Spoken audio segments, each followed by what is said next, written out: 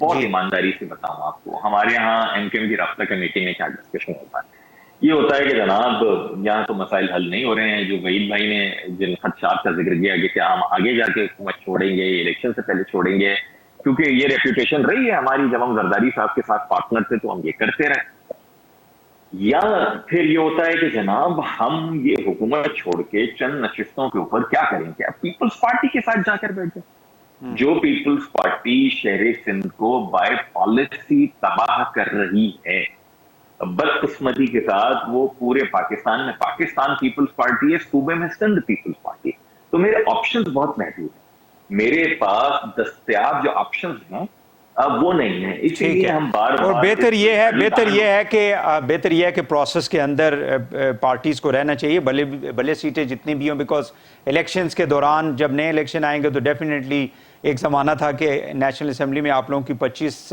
نشستیں تھیں، اس سے بھی زیادہ تھی، so that time could change. مجھے یہ بتائیے گا کہ آپ لوگوں کے ابھی جو الیکشن ہو رہا ہے کراچی کے اندر، فیصل وارڈا صاحب نے جو سیٹ چھوڑی ہے اس پہ پی ٹی آئی کے ساتھ کوئی آپ لوگوں کا مطلب اتحاد ہو سکتا ہے یا باقی جو آپ کے پرانے دوست تھے؟ نہیں، میرا نہیں خیال، اس کی وجہ یہ ہے کہ دیکھیے وہ قومی اسمبلی کی نشست یہ نئی بنی ہے، ہمارے یہاں بہت سارے میں میڈیا کے دوستوں کو کالم نگاروں کو پڑھ رہا ہوتا ہوں، وہ بجائے اس کے کہ تھوڑی سی تحقیق کرنے پتہ چل جائے یہ نئی نشست بنی ہے، پہلے دو یہ نشستیں مختلف ہوتی تھی، اب ایک حصہ پچھلی نشست ہے، ایک حصہ دوسری نشست ہے، ان کو ملا کے بنایا گیا، جو اس میں بلدیہ ٹاؤن کا علاقہ ہے جو کہ میجارٹی اردو اسپیکنگ نیبرہڈ ہے، وہ ہمارے روایتی صوبائی اسمبلی کی نشست ہے، اور پچھلے انتخابات میں بھی ہمیں بہت قوی امید تھی کہ ہم وہ بلدیہ صوبائی نشست جیت جائیں گے، قومی اسمبلی کی نشستیں ہم خود بھی بڑے ڈائسی تھے کہ شاید نہ جیت پائے، لیکن ہوا یہ کہ ایک لبیک کا طوفان تھا اور وہ صوبائی اسمبلی کی نشست ہم ہار گئے۔ اس وقت بھی ہم ضمنی انتخابات میں موجود ہیں تو ایم پی ایم بہرحال کیمپین 9 کی 9 یونین کاؤنسل جو اس حلقے کی وہاں کر رہی ہے، لیکن زیادہ فوکس جو بلدیہ ٹاؤن کی صوبائی اسمبلی کا علاقہ ہے وہاں پر کر رہی ہے، ہم کسی کے ہاتھ میں دستبردار نہیں ہو رہے، ہم انڈیپینڈنٹلی لڑ رہے ہیں، ہم اپنے فیوچر کے لیے۔ ٹائم معذرت کے ساتھ بالکل ختم ہو گیا، میں صرف ایک چھوٹا سا اگر 1 منٹ میں آپ جواب دے دیں کہ جتنے بھی پرانے آپ کے ساتھی تھے، کچھ تو نئی جماعتیں بھی بن گئی ہیں مصطفیٰ کمال صاحب کی صورت میں، سو ڈو یو تھنک کہ آنے والے الیکشن سے پہلے کوئی آپ لوگ دوبارہ سے سارے فاروق ستار صاحب بڑے بڑے نام ہیں جو بھی ایم کیو ایم پی کے اندر شامل نہیں ہیں وہ واپس آ سکتے ہیں؟ کوئی ایسی صورتحال پیدا ہو سکتی ہے؟ دیکھیے ایم کیو ایم کے جو ووٹ بینک ہے اس کی تو ایک بہت بڑی اکثریت یقیناً ایسا ہی چاہتی ہے، میرے خیال میں مصطفیٰ کمال صاحب وغیرہ تو نہیں، وہ تو بہت ہی مختلف روش پر چل چکے ہیں، لیکن ڈاکٹر فاروق ستار ہو گئے اور دیگر ہمارے جو دوست ہیں ان کے حوالے سے ہمارے ووٹر کی کافی بڑی تعداد چاہتی ہے کہ ہم ساتھ مل جائیں، لیکن ہمارا مسئلہ یہ ہے کہ فیصل سبزواری ہو یا ڈاکٹر فاروق ستار ہو، پارٹی اب ایک کلٹ کے طریقے سے نہیں چلائی جا رہی، ہمیں پارٹی کے رولز اور ریگولیشنز کو فالو کرنا پڑے گا، تو وہ یقیناً فاروق بھائی ہمارے محترم ہیں اور ان کو جانا ہمارے لیے نقصان دہ ثابت ہو سکتا تھا، وہ آ جائیں گے تو اچھی بات ہوگی، لیکن again the rule and procedures of the party will prevail۔